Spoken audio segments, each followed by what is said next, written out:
Hello my dear friends, you're in the Military Summary channel, and today we will discuss the situation in Ukraine on the 20th of January of 2025. Today we have lots of very interesting updates, so let's start.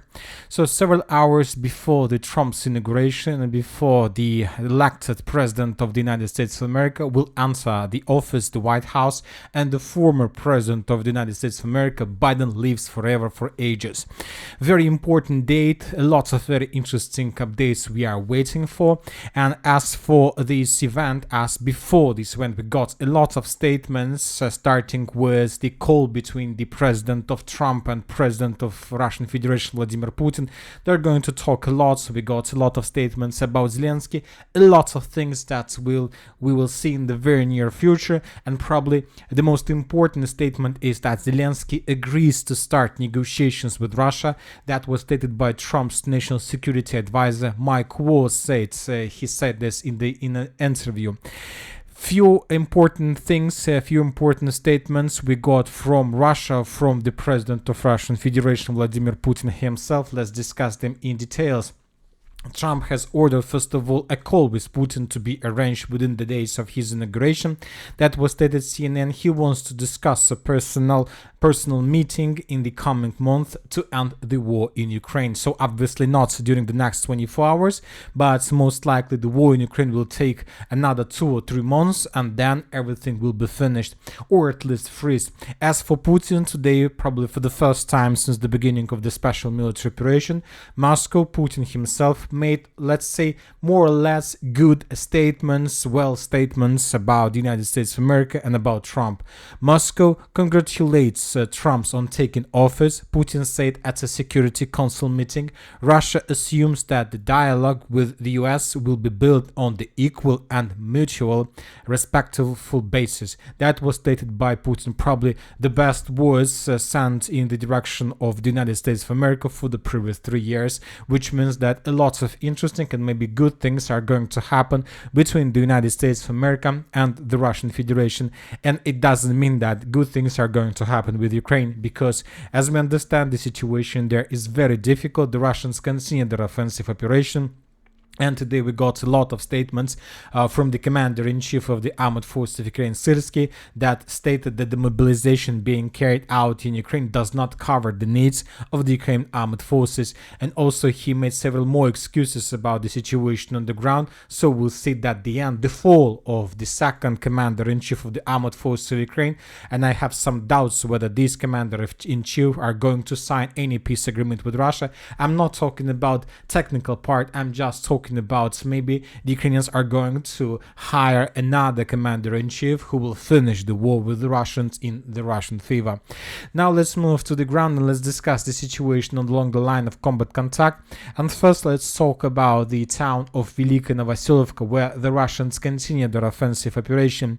During the previous 24 hours we had some changes on the ground in Russian favor. The Russians managed to improve their positions in the northern part of the village. As you can see, just several more barracks and facilities were captured by the Russians according to neutral mappers, and the Russians, according to different mappers, managed to improve their positions on the most eastern outskirts of the settlement, and that's it. But the thing is that during the day we had several updates from the area of the Velika Novosilovka, the settlement. Mainly from pro-Russian side. The Russians reported that the situation for the Ukrainians is difficult, that some Ukrainian units began retreating and abandoning their positions without order. The Russians reported that several Ukrainian units and several groups of the armed forces of Ukraine were ambushed by the Russian special forces and destroyed somewhere in the central part. So the Ukrainians suffered significant losses during the previous 24 hours, and by the end of this evening, right before we start making this evening report, the Russian sources reported that we should expect the Russians should expect a very good news and updates about the situation in the town of Velika Novosilovka today by the end of the 20th of January. Maybe by the time you watch this video, you will receive updates, the last updates, the freshest update about the situation, and maybe the Russians will raise several flags on the territory of Velika Novosilovka by the time you watch this video. Everything can happen, obviously, because the situation situation is very dynamic in this area. Now let's move further and let's discuss the situation in the Zaporizhzhia or the Dnipro direction, because the Russians during the previous 24 hours shown us very huge, very high activities in this area. For example, in this video that was published today, the Russians were FPV droning and attacking several equipment of the armored forces of Ukraine and lots of vehicles, different machines in the direction of the Dnipro or Zaporizhzhia region. And this is very important because this concentration of drones tell us that most likely the Russians do have some plans to begin offensive operation in this area with the purpose to attack maybe the settlement of Vovchansk, maybe to begin the outflanking operation. Several military experts reported that the Russians may try to attack between the Ukrainian defense belt, this one in the vicinity of Berezovye. You can see this on the map, several black lines, which means some strongholds, company strongholds, dense, so complex network of the fortifications, and the settlement of Zeleny Gai. The Russians will try to attack between these lines of defense with the purpose to defeat the Ukrainians completely and to make these lines collapse in Russian favor. Now let's move further and let's discuss the situation in the Kurakhove direction. During the previous 24 hours, we got lots of updates from this area, and they are very opposite to each other. For example, pro-Ukrainian sources and neutral sources reported that the Russians were forced to fall back after several successful counterattacks from the Ukrainian side. For example, when talking about deep state, the pro-Ukrainian source, they have colored 50% of the settlement of Zelenovka in contested area or covered this area as a gray zone. So very unexpected updates from different mappers, and these reports we got in the morning of Ukrainian time, but later, also right before we start making the video, the 79th Brigade of the Armored Forces of Ukraine published very interesting video of how they were attacking with drones the edge positions of the Armored Forces of Russian Federation. In this video, we can see how the Ukrainians managed to discover the position of the Russian mortar system, and then they destroyed this position as a result of attack. And this is completely different situation, completely opposite situation to the statements and report made by pro-Ukrainian and neutral sources. Based on this video, we see that the Russians not just repelled Ukraine attacks, but managed to improve their positions and to get a bit closer to Constantinople, and so luckily. Because telling the truth, if the Russians establish their mortar system here, this means that the edge Russian positions is much closer to Constantinople, Ulakli, and the village of Rozlev. Based on this attack with FPV drone, we can make a conclusion that maybe the Russians by the end of the 20th of January already established complete control over everything inside of these red lines. So let's wait and see what is going to be next. As for the Kurakhove pocket, despite the fact that the Russians, according to different neutral and sometimes pro-Ukrainian sources, managed to enter the southeastern part of the settlement, the Russians still haven't started the real offensive operation, or the Russians still haven't started, let's say, active clashes on the territory of the settlement. It's very difficult to understand what exactly the Russians are waiting for. Maybe they want to destroy as much as possible forces of the armored forces in this area. Maybe they try to destroy as many as possible vehicles or equipment, because the Ukrainians, to hold these lines, are sending more and more troopers inside of this pocket. Very difficult to understand. One thing we can tell for sure, the Russians still haven't started any offensive in this area. The Ukrainians continue sending more and more forces in this direction, and they suffer losses. So this is the only thing we can say about the situation in the Kurakhove pocket. Now let's discuss the situation around Andriivka fortified area. As you can see, we have adjusted the map. Some territories were adjusted, as you can see, in Ukrainian favor. Some territories were adjusted in Russian favor. Most likely there are very heavy clashes between the village of Petropavlovka. The Russians are trying to attack Ukrainian positions in this complex network of the fortifications. The Ukrainians are counterattacking with the purpose to hold the lines and not to allow these lines to collapse. Let's discuss in details. In this video that was published by the Russians, we can see how the Russian drones were flying above, the territory of this stronghold and were attacking Ukrainian positions. Based on this video, we came to conclusion that this part of the stronghold is under complete Ukrainian control. In this video, we can see completely opposite picture. The Ukrainians were bombing and attacking the edge positions of the armed force of Russian Federation. Based on this video, we have adjusted this pocket in Russian favor. So, but one thing we can say for sure, there are very heavy clashes, and currently there is a battle for initiative. If the Russians are able to take initiative in their hands, the battle for Andriivka fortified area begins.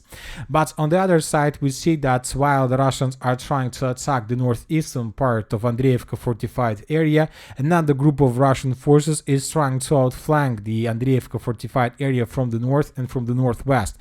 We have some changes on the ground published by pro-Russian sources and pro-Ukrainian sources that the Russians managed to improve their positions along Balka-Stavkova. Furthermore, further in the western direction, we see that the Ukrainians were trying to bring some forces reinforcement, but everything that answered the fields were discovered by the Russians and destroyed as a result of FPV drone attack.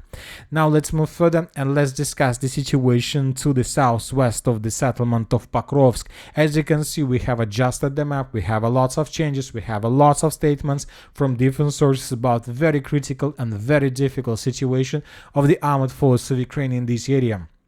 Today, the Ukrainian sources published the video of how they were FPV droning the Russian units and the Russian soldiers in the most northern part of the Pokrovsk mine administration complex. In this video, we can see several FPV drone attacks, and based on this video, most of the mappers have adjusted this part of this front line in Russian favor. We did the same, so we can compare the map. As you can see, when talking about changes on the ground, there are no changes, essentially just we have turned the contested area into the area under complete Russian control.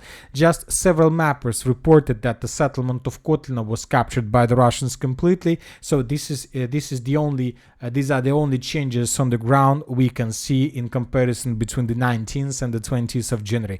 So most likely the village of Kotlina has fallen or fell today during the day. Ukrainians, most likely from the territory of this village, were forced to fall back further in the northern directions towards some barracks and some farms, or the Ukrainians were forced to fall back even further in the northwestern direction towards the mine by the name of Pokrovsk. So this is the situation in this area, and basically by the fall of the village of Kotlina and most likely by the establishing control over the farms in the northern part, the Russians managed to answer the operational space, and now the Russians have no barriers to advance further along the tree lines in the northern direction with the purpose to block the settlement of Sergeyevka from the east, and maybe even to make another attempt to attack the settlement of Grishina or to attack the city of Pokrovsk from the west as well. Obviously, we're going to see Udachne Ulakli line flower, which is going to bloom, and the bloom is going to be very big when talking about map coordinates and the distances. Furthermore, the Russians continue advancing in the direction of Udachne. As for now, we still haven't received even a single geolocation that can confirm additional progress on the ground, but neutral sources and pro-Ukrainian sources confirmed additional changes in Russian favor. The Ukrainians are trying to stop the Russians because in 7 kilometers there is a border between Donetsk region and Dnipro region, and if the Russians are able to take under control or to enter the Dnipro region, this is going to be the first % of control over this region as well, and this is going to be a huge media disaster for Zelensky, for Ukraine, and of course for possible president campaign of Ukraine. And most likely, if the Russians are able to advance deep further inside of Dnipro region, Zelensky will not be able to win this the next term, because obviously the elections of the president of Ukraine are going to happen in 2025. Without these elections, the Russians will never sign any peace agreement with anybody in Ukraine. Now let's discuss the situation in the city of Pokrovsk itself. Since the beginning of January, we got a lot of geolocations exactly from the southern part. The Russians began clearing operation first with FPV drones. Very difficult to understand when exactly the Russians are planning to finish this situation, this mission.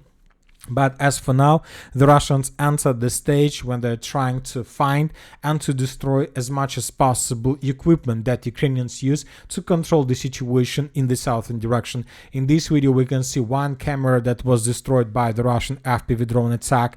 And in this video, we can see several more vehicles, several more equipments, radars, cameras, I don't know, satellite equipment that were destroyed by the Russians as a result of FPV drones. So as you can see, the Russians are trying to destroy Ukrainian eyes in the southern part of the city of Pokrovsk to make the Ukrainians a bit blind and deaf in this area and then to attack to the north. Furthermore, during the day, the Russians bombed the southern citadel of the city of Pokrovsk with FABs, which also confirms that the first roads of attack is going to be in the southern direction. And obviously, if the Russians somehow, as a fast lightning attack, are able to take, let's say, the southern citadel or to enter and to start digging deeper process, then most likely Ukrainians will be forced to fall back and they will lose the entire city of Pokrovsk without huge or big resistance. Now let's move further and let's discuss the situation in Avdiivka in the entire Pokrovsk direction.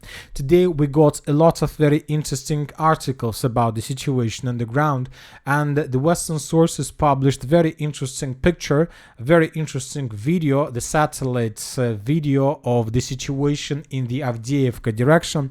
And in front of your screens you can see the satellite pictures of the area between the small town of Ocheretina and the small town and the town of Avdiivka. And here we can see the railway traffic between two strongholds that were captured by the Russians during 2024. And these satellite images and this pro-Western analysis reported that the Russians in the very short period of time managed to restore the railway connection between these two strongholds, and the Russians by this managed to improve their logistics significantly. The Russians are saying that supply and support of their contingent in the Pokrovsk direction is being made not along the roads or along the M30 road, but the support is being made by the railways. So the Russians managed to restore the railways between Donetsk, Avdiivka and Ocheretina in a very short period of time.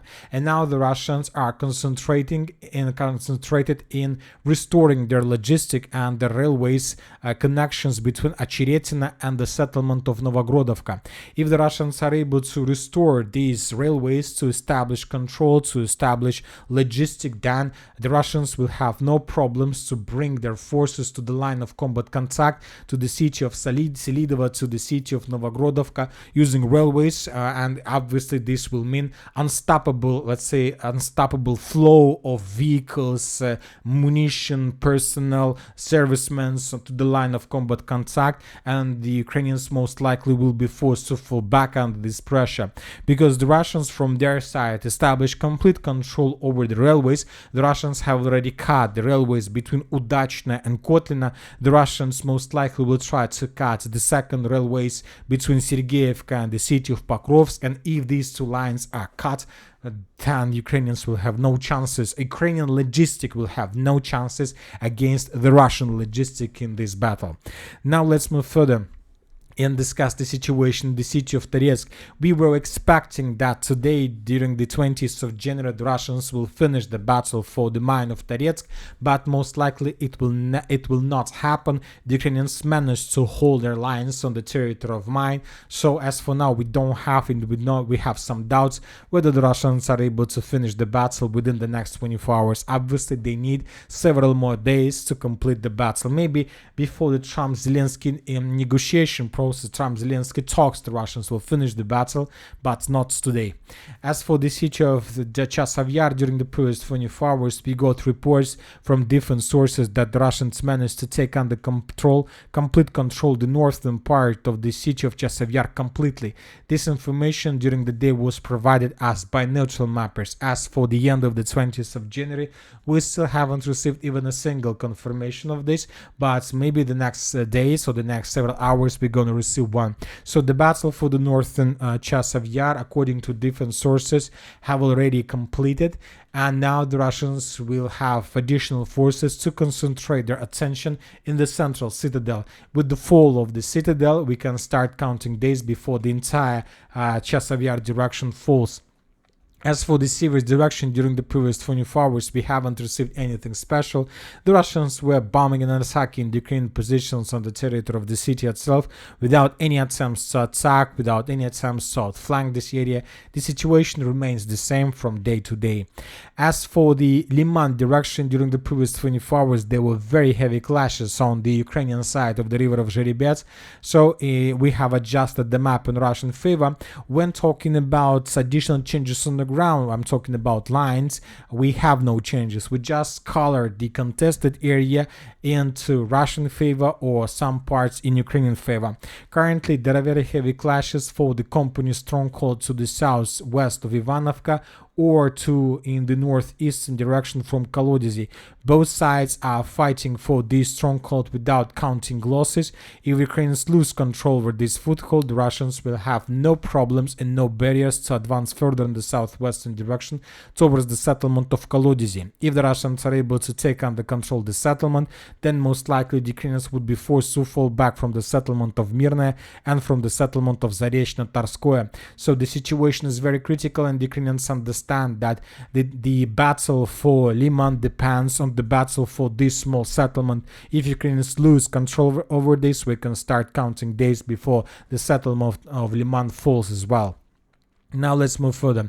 As for the northern Kupiansk or in the central Kupiansk direction, during the previous 24 hours we got a lot of very interesting statements. Today the Minister of Defense of Russian Federation reported that as a result of clashes, the Ukrainians lost control over the village of Novoyegorovka and were forced to fall back further in the western direction.